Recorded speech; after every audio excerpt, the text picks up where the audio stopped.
Our message today is called Red People, Blue People. And the reason that we're preaching on this today is because something this week pretty monumental is happening in the United States. Like, it's a big deal, and it's this week. And what I'm referring to is Taco Bell has unleashed its throwback menu. It's a big deal. Like, I'm talking green burritos, Mexi Melts, gorditas are back. My kids don't even know what a gordita is. But they will know what a gordita is. It's a big deal, man. I mean, there's also a presidential election, but the Taco Bell throwback. Now, here's what I want us to really, honestly, there's two main takeaways from today, and I'm going to give them to you both right here on the front end. Are you ready? There's a difference between division and disunity. And then I also want to paint the picture of the idea of stewardship, faithful stewardship. Those are the two main things. And we, by the way, can have differing opinions. It's okay. In fact, I'll give you a real obvious example right here. These pants I'm wearing today are incredibly polarizing. These by themselves are divisive. I have had people literally tell me that's the worst outfit I've ever seen in my life. And I've had people asking me where to get these because they're going to buy them for their husbands. You know, those of you that have husbands that wear like Carhartts and like fishing shirts every day, and they're like, I need to get those. They're very polarizing. Even right now, you have an opinion on it, and that's okay.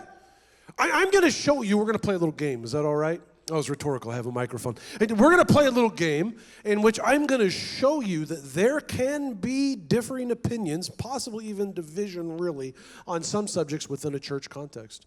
And so here's what we're going to do. I'm going to put a series of this or that things up on the screen, and you're going to yell out loud which one of those you prefer. Now, I do want to throw this out there because I was a school teacher for 10 years, and I know that there are some smart alecks in the class. And so some of you in this trends masculine are going to try to be funny, though you're not, and you're going to either yell out neither, both, or some sort of thing that's not on the screen. I'm just going to tell you, don't be that guy, pal. Like, don't be that guy, okay? So let's play this game called This or That. You yell it out, and you're going to see really how divided this place is. Let's put the first one up.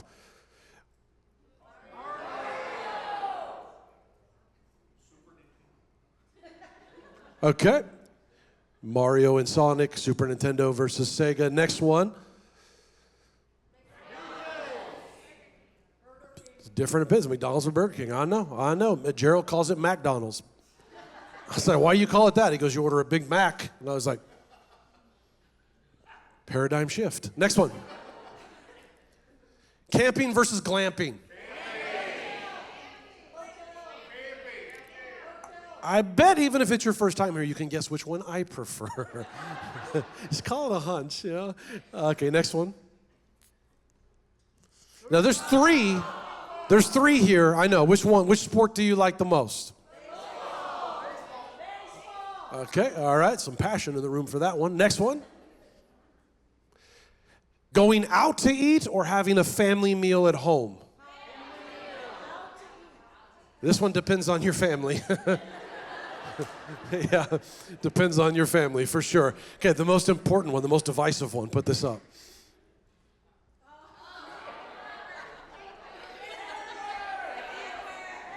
And some of you men are like, I don't even know who they are, but you do. Full disclosure, I am a proud member of Team Jacob, okay, just for the record. And I feel comfortable saying that. I feel comfortable with who I am. Now, the last one I do not want you to yell out. I do not yell this out. But here is the final one that can divide a room. Do not yell it out. Go ahead and put it up. Now, see why I didn't have you yell it?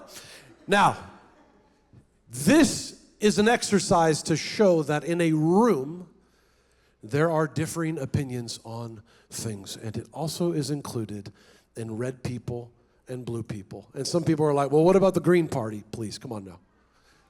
And here's what I want us to think about today. And this is one of two main points. Are you ready? Unity does not equal uniformity.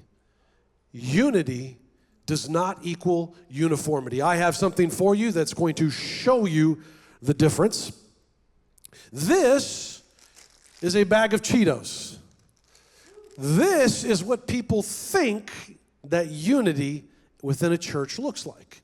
in which everything here is the same size, roughly, the same shape, same color, tastes the same, and is true from the beginning to the end of the bag. This church is not unity. This is uniformity.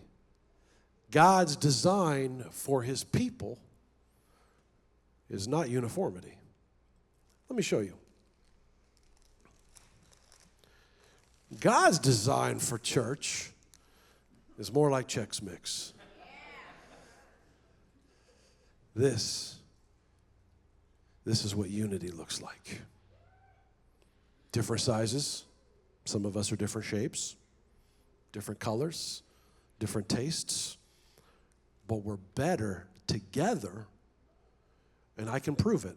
Some of you are like, I like the rye chips.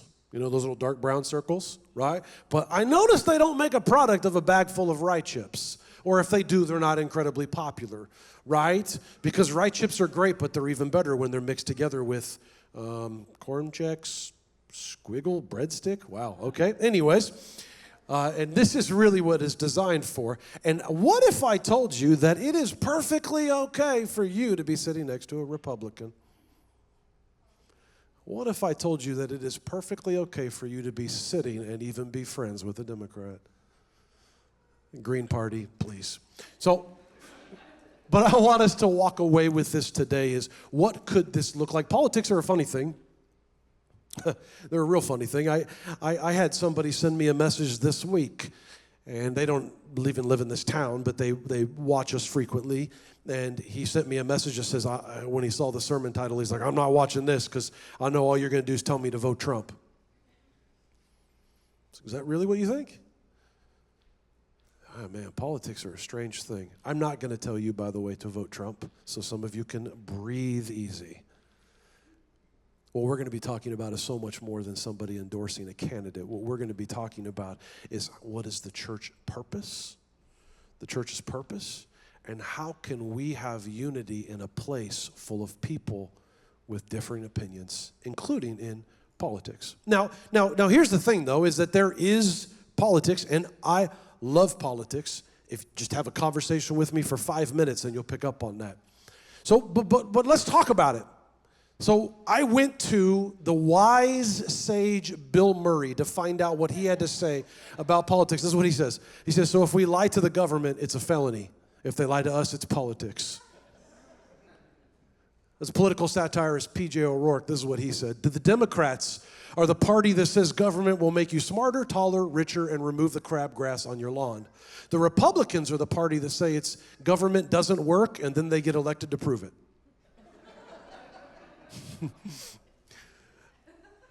I don't mean that as any disrespect of the political system, I promise you. My master's degree, my master's dissertation was on Jacksonian politics. My Wi-Fi password is election 1800 because it's my favorite presidential election. I have read books on this. I assure you that I respect the political process. But what I want to do today is I want you to just understand that maybe, just maybe, you and I are called to a bigger purpose than divisive politics. Politics, by the way, and including governing authorities, are one of the primary ways that God can orchestrate his will. We see it throughout history. Also, by the way, human beings are a way in which God can orchestrate his will. I'll give you an example. Let's just say that you wanted to financially bless somebody. Okay, you wanted to pay a bill of theirs, you wanted to, take them out to eat, you wanted to just give them money, you wanted to buy them a car, wanted to, give your pastor thousands of dollars just out of appreciation of your heart. If you wanted to just bless somebody financially, or if God wanted to bless somebody financially, how would God do it? Could he make money fall from the sky? Absolutely. He could use a donkey, she says. Was that a political joke? Did you find it under a rock? Would you grow a $100 bill off your back and be like, pluck it and be like, whoa, how'd that get there? That's kind of gross. Why'd I say that? But there's a couple of different ways, right? But what is the primary way? The primary way is he's going to stir in somebody's heart to bless you financially. And politics is kind of that way. So I do believe desperately over the next 48 hours, we need to be praying for our country. But I will also tell you this, that Wednesday morning, I will wake up with absolute confidence of who my God is and where I am going, regardless of Tuesday. Let me share a couple facts with you. These are hot off the press, baby. October 2024, these got released. This is from the Cultural Research Center at Arizona Christian University. They did an extensive study over the last 8 months. This was their finding. And by the way, I've looked at this at several other research agencies, and they pretty much line up. So out of their findings, 51% of the people that they polled that consider themselves people of faith said that they do not plan to vote in this year's election. If you extrapolate that over the country, that means that there is over 41 million Christians who have zero intention of voting this week. Out of that, 68% of them said they have no interest whatsoever in politics. Now I ask you, church, what do you think is the purpose of God revealing to us the truth in his word? And he says, and ye shall know the truth, and the truth shall set you free. If we say, we know the truth, but I'm not going to vote at all. We'll just stay home. And if 41 million Christians aren't going to vote, then who is the one that is determining who the men and women are going to be in position of authority guiding our country? I'll ask you another question. Have you ever asked yourself, who does God want you to vote for? You may not like his answer sometimes. I voted for somebody for governor one year that I would never endorse, but I genuinely felt like God told me to vote for him, and so I did. Who does God want you to vote for, and why? Listen to 1 Peter 4:10. Each of you should use whatever gift you have received to serve others as faithful stewards of God's grace in its various forms. I want you to underline that word stewards. Stewardship is really the other main point we're going to be talking about today. Unity does not equal uniformity, and then stewardship. Stewardship is an incredibly important, is a bedrock term in following the Lord. Stewardship simply means that you are managing something that doesn't belong to you. And the reason this is so important for people who follow the Lord is that this whole thing is built upon the idea that all of this belongs to God. Stewardship has to do with your vote, but I think we can even take it further.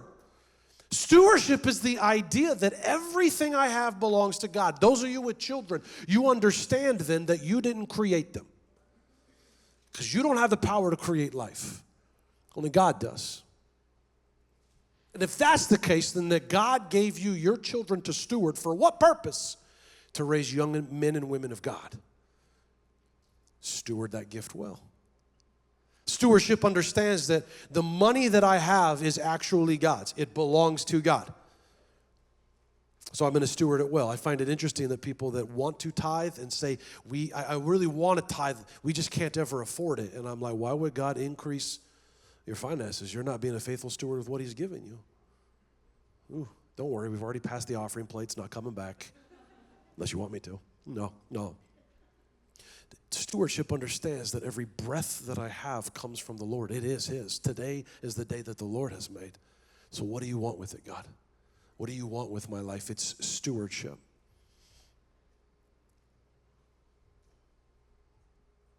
Do you know how many believers in the world today, right now, that it is incomprehensible to think that they could live in a democratic republic where they actually had an opportunity to vote?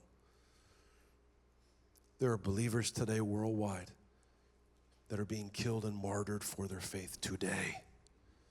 And you were born in the United States of America with the freedom of religion. What a gift. Steward it well. Steward it well.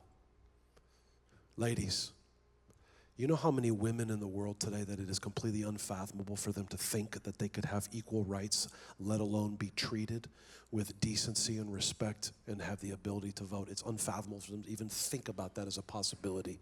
Yet here you are. Steward it well. Steward it well. The other part about stewardship is understanding what things cost. My children are terrible at stewarding money. My daughter, they leave money all over the place. You know how I just told you that if God wanted to bless you financially, he wouldn't just drop money? He would if he followed my daughters around. I'll be like, hey, she's like, I'm going to the basketball game. Can I have money? Yes. She comes home, she's like, I am starving, Dad. And I'm like, I gave you $10. I should buy you 3 slices of pizza probably. And she's like, I know. I don't know where. I dropped it on my way in. I don't know where it is. And I'm like, man, they're terrible stewards with their money. Do you want to know why? Because they have no idea what the value of money is. No idea. Faithful stewardship understands what things cost. One time, in my old house, the town we used to live in, we bought this house and it had a whole basement. It was before I had kids, and I'm like, I'm making this a man cave. And like, it was amazing. I had a drum set in there. I had all of God's sports teams, the 49ers, the Giants, the Sacramento Kings. I had memorabilia of them all on the wall, had, drum set. And then I had this space, and I'm like, what should we do with this? And so I did what every dude does that has a man cave space. You either buy a pool table or a ping pong table. I got the billiards table, all right? And I'm like, I'm going to get good at pool. And so the very first thing I got to do to get good at pool is I got to get the right cue, the stick. I got to get that, and I can't go get some cheap one at Dollar General. Like, I'm going top of the line, so I find out what's the best, and I drop a lot of money on a stick. It was before I had kids, man. Now my man cave turned into a kid cave, and it's full of, like, girl stuff. So I bought this cue, and it was awesome. It took my game from trash to not too bad. I was trending in the right direction. I have a friend. I hope he's watching this. You know who you are. And he asked to borrow my cue. And I was like, absolutely, no problem. And he's like, I got a tournament. I got to win. I need this. I love that stick. Like, can I borrow it? And I'm like, no problem, dude. I let him borrow it. He returned it 3 days later, and it looked like he hit a metal piñata with it. Chips out, scratches, whatever that little top part is that you put the blue chalk on. I never really figured out why. It was like half broke off. And then I wasn't home when it was convenient for him to drop it by, so he just set it on our front doorstep, and it rained, and the water, it was just sitting in water, and I was just like, and what do you think I'm going to say the next time he comes over and asks to borrow something? Absolutely not, because I let you the first time, and you didn't understand the value of it. Why would I ever let you borrow something again? Poor stewardship. I tell people all the time, salvation is free for you, but it costs God Jesus.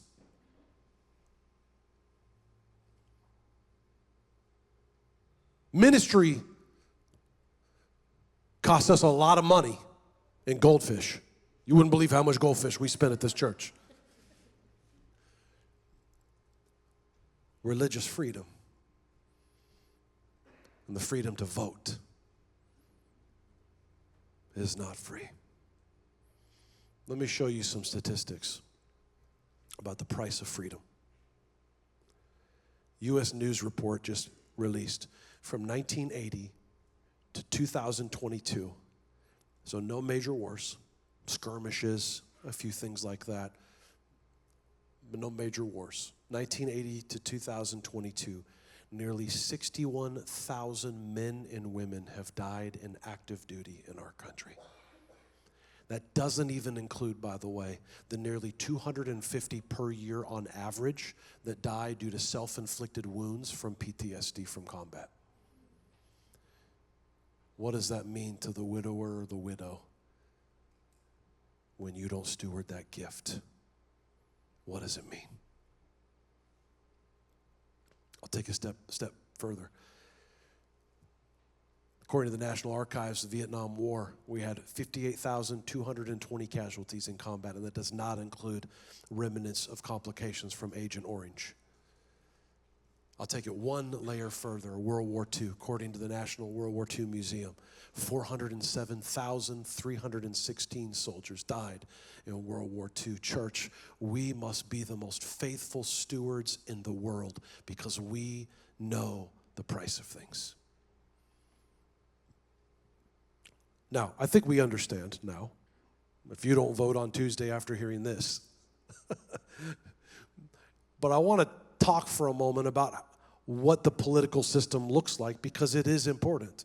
And really over the next few minutes, I want us to talk about this idea of a dual citizenship. How can you and I have one foot in this country and what is happening and care and be involved while at the same time having our other foot in the eternal things, the things that are the unseen, the things that we're looking forward to, the things that are in the future that are waiting for us that Jesus said, I go to prepare a place for you. How can we live in both lives, both realms simultaneously? I want you to look at a very famous portion of Scripture, and we're going to unpack it over the next couple of minutes together. It's in Matthew 22, and we're going to be in verse 15. Then the Pharisees went out and laid plans to trap him in his words, talking about Jesus. They sent their disciples to him along with the Herodians. Teacher, they said, we know that you are a man of integrity and that you teach the way of God in accordance with the truth. You are swayed by others because you pay no attention to who they are. They are just trying to charm him. Tell us then, what is your opinion? Is it right to pay the imperial tax to Caesar or not? This is what we call a gotcha question. If any of you men been married for a while, your wives ask you gotcha questions all the time. And you have the Herodians, which were people who thought that Caesar was divine. It was the people who elevated the Roman law and the Roman government above all else. And then in the same crowd, you have the Pharisees, people that elevated the written law of Moses plus the oral tradition of the men of the church. They just kept adding to it. And they both get together to set Jesus up with a question that's going to be impossible for him to answer. It's a gotcha question. Now, let me show you, this wouldn't be a Jason sermon if we didn't do this. Let me show you a painting of this, all right? I'm a sucker for him. I just can't help it. It just gives me a visual of what's happening. And they're setting him up with all the sarcasm of, we really want to hear what you think, Jesus. What should we do, Jesus? But really, it's a bait and switch. And so what they're going to ask him is that should you pay tax? Now, that may not seem like that big of a deal, but here's what the currency looked like, a denarius or a denarii or a denarii. And the reason this was so important is because inscripted on the back or imprinted was the phrase that Caesar is divine. He is a god. And so really what the gotcha question is for Jesus is they're going to ask him, should you pay taxes? If he says yes, then he is saying, I agree with what's on here, that Caesar is divine. And so now he's a heretic. If he says no, he's an enemy of the state for rabble-rousing and saying don't pay taxes. It is an impossible situation. They set him up for an impossible answer. And listen to what Jesus says. But Jesus, knowing their evil intent, said, you hypocrites, why are you trying to trap me? Show me the coin used for paying the tax. They brought him a denarius, and he asked them, whose image is this? And whose inscription? Caesar's, they said. Then he said to them, so give back to Caesar what is Caesar's, and to God what is God's. It's the very first time that we see this idea of a dual citizenship, of this idea that you and I can be involved in governmental policies and what's happening here while also simultaneously having a macro picture while looking at the micro. And so what Jesus is saying is right here is this. Caesar has every right and every authority here on earth to put his picture and imprint it on the coins. And the system that's set up is that you pay taxes. So he's saying, go ahead and pay taxes. But at the same time, what he's saying is that you need to also understand that God imprinted his image on you because you were made in the image of God. So you have to understand that he also imprinted his image on your soul. And so while we're giving to Caesar what is Caesar's, we do also understand who we belong to, which is the one who created us and calls us by name. Paul talks a little bit about this dual citizenship. This is the last verse that we're going to talk about today. It's Philippians 2:17 through 20. Join together in following my example, brothers and sisters, and just as you have us as a model, keep your eyes on those who live as we do. For as I have often told you before, and now tell you again even with tears, many live as enemies of the cross of Christ. What strong language he uses there. Their destiny is destruction, their God is their stomach, and their glory is in their shame. Their mind is set on earthly things. Then he ties it in. But our citizenship is in heaven, and we eagerly await a Savior from there, the Lord Jesus Christ. He doubles down on what Jesus is saying, is this idea of a dual citizenship. Now in the KJV, rather than citizenship, it uses the word conversation, which doesn't translate super squeaky clean, but if you combine the two of those, of citizenship and conversation, it is talking about not only is it our being, but it is intertwined with who we are. Our affections, our thoughts, our conversations, that we have to understand that dual purpose. But Paul's letters also constantly talked to the church saying, even if you are different, remember your primary purpose is your witness in the community. He talks about it all the time. He's worried about the witness of the community because it understands this idea, it implies this idea that if you and I project to the world that there's conflict within the church, we have lost our witness to the people who don't know God. So you want to argue politics? Go ahead. But I'd be very careful who your audience is. I'd be very careful. Because I know it feels like it's a pivotal election, doesn't it? But so did 2020.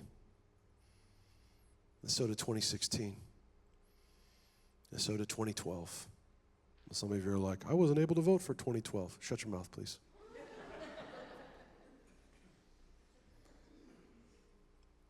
Yet the Lord is still sitting on the throne. They thought the Roman Empire was too big to ever fall. Kings and queens come and go. Empires fade away. But the word of the Lord will stand forever.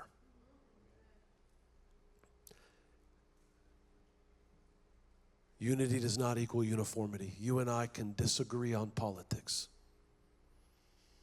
and we can be unified under the banner of Christ.